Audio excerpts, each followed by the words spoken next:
So tari muka rasa account namu na Facebook a sakamakon rasa line da muka bude wannan account din da shi. So insha Allah a cikin wannan bidiyon zan nuna maka hanyar da zaka bi domin ka ƙara phone number akan account naka ya zama na phone number biyu ne. Idan ka rasa wannan number so zaka iya login da wannan number. Ko da idan ka zo line baya kusa zaka iya login da wannan number. Yanzu mu je a cikin bidiyon.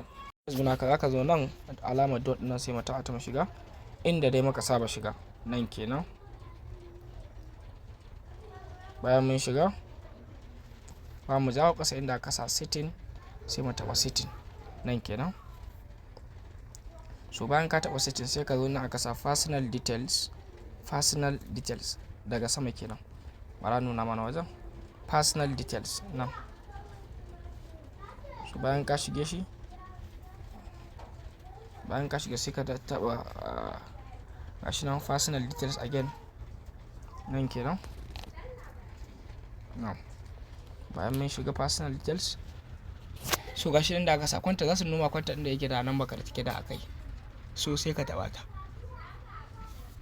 zai kaka nan daga ƙasa ga inda aka sa add new number sai ka taba ga sai ka ce add mobile number an shige shi. So za ka rubuta number da kake so kai adding sai mu rubuta number da muke so mu aikin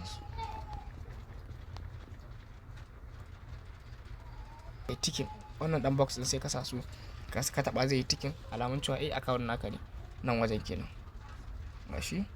So sai kai tikin a wajen ka taba zai yi tikin sai ka danna next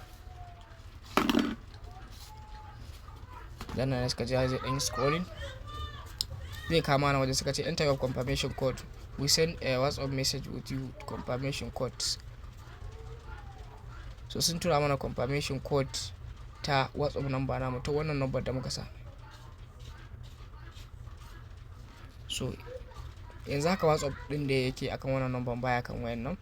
So abin da yake akwai shine za mu koma mu nemi su tura mana ta SMS. So daga nan sai ka sa get code via SMS instead kenan. Za a tura maka shi ta normal message shine sai ka taba shi dan ƙasa kenan. Saboda mu ba ta WhatsApp muke so su tura mana ba za mu taba shi.